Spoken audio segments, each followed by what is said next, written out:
So what are your names and where are you from? My name is Phil Jones. I'm from Laurel, Maryland. Steve Shives from Sharpsburg, Maryland. Harold West from St. Albans, Vermont. And why are you here today? Just to enjoy the day with like-minded folks, spread the news of reason. I don't even have to ask you why.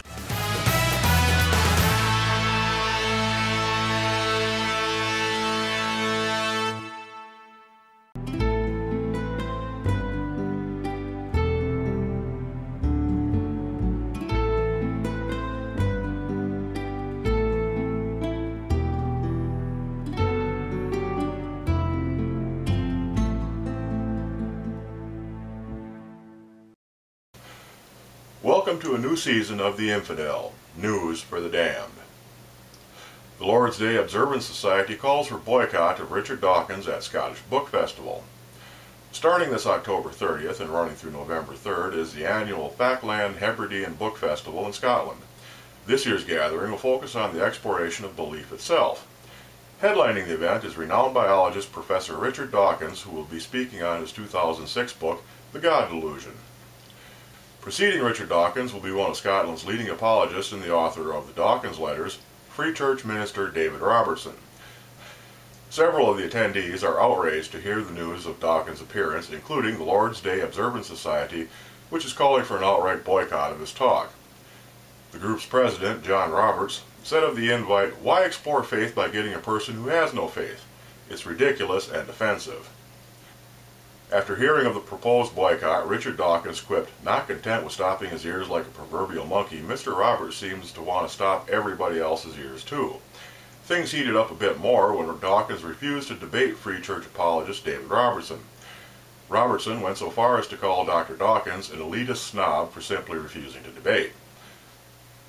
On a more positive note, Pastor Donnie Stewart of the non-denominational New Wine Church has promised to keep praying that Professor Dawkins receives the personal revelation of the Holy Spirit. The Infidel will keep you updated should that ever occur. Data shows many Christians fib on how much they tithe. Numbers don't lie, but according to several Notre Dame researchers, many Christians do lie when they discuss tithing. Data from the Science of Generosity survey found that 25% of church-going respondents claim that they tithe 10% of their income to charity. However, when researchers checked donations against income figures, it showed that only 3% of that group gave over 5%. The most likely to exaggerate their level of generosity were those who said faith was very important to them and those who attended more than one church service a week. The data was uncorked by University of Notre Dame sociologists Kristen Smith and Heather Price during a recent Association for the Sociology of Religion meeting in Denver, Colorado. Their findings suggest that we should remain skeptical of self-reported figures about charity and tithing. The data also indicates strong internal conflicts some religious individuals face when the offering plate goes by. As it turns out, 1 of 5 U.S. Christians gives no money at all to charity, and nearly 3/4 of them give less than 2% of their income. The publication Passing the Plate, Why American Christians Don't Give Away More Money points out that many Christians do not have a clean conscience when it comes to money. The book suggests that numerous Christians feel comfortably guilty as they struggle between the charitable demands of their faith and the desire to hold on to and accumulate possessions. American Christians are actually selfish givers given the teachings of their faith and the potential for their generosity. According to the authors, it would appear that American Christians have much soul-searching to do about the question of money. A Pakistani Christian girl accused of blasphemy may have been set up by a local imam. In Pakistan, a 14-year-old Christian girl named Rimsha has been accused of blasphemy for supposedly having burned pages of the Quran. However, a judge has granted her bail last Friday, and the next day the teenager was rushed out of jail to a secret location via an armored helicopter manned by an anti-terrorist squad. According to CNN reports, the teenager may be partly mentally handicapped and has no idea what is happening to her or why. During the court hearing, Rimsha's lawyer said that she had been framed by a Muslim cleric named Chisti and that the imam had planted the evidence. Still, according to the lawyer, nobody has ever seen the teenager burn the pages. The neighbor, who has accused her, took the evidence to Chisti for safekeeping. Uncertain if there was enough Proof to convict the young girl, the imam tore out 2 pages of the Islamic holy book and added them to the bags containing the evidence. Chisti was later arrested after 3 witnesses told the judge what the imam had done. In an interesting twist of fate, it is now his turn to be charged with blasphemy. As for the young Christian, she and her family may remain in danger even if she is ever found innocent.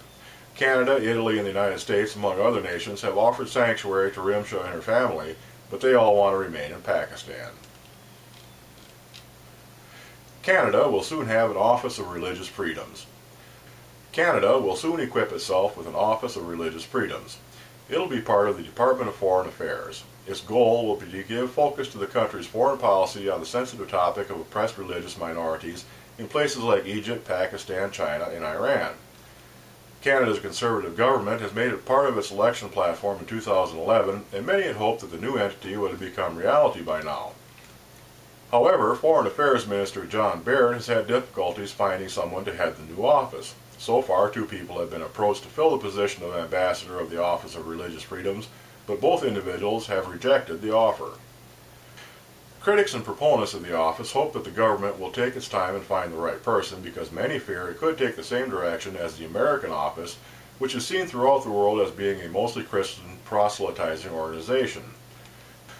McGill University professor Arvind Sharma explains, "Everybody has the right to change religion, but someone else's right to ask me to change my religion is a different thing. There is a lack of clear recognition on this point in the entire discourse in this field. Because Christianity is a missionary religion, it does not see the need for this distinction." Atheist Roundtable, a gathering place for rational people. Funny pictures and videos. Profound atheist quotes. The religious going crazy. The latest news. World domination. Casual discussions. Baby eating. The ultimate forum for a lively dialogue. Come join the fun at atheistroundtable.com.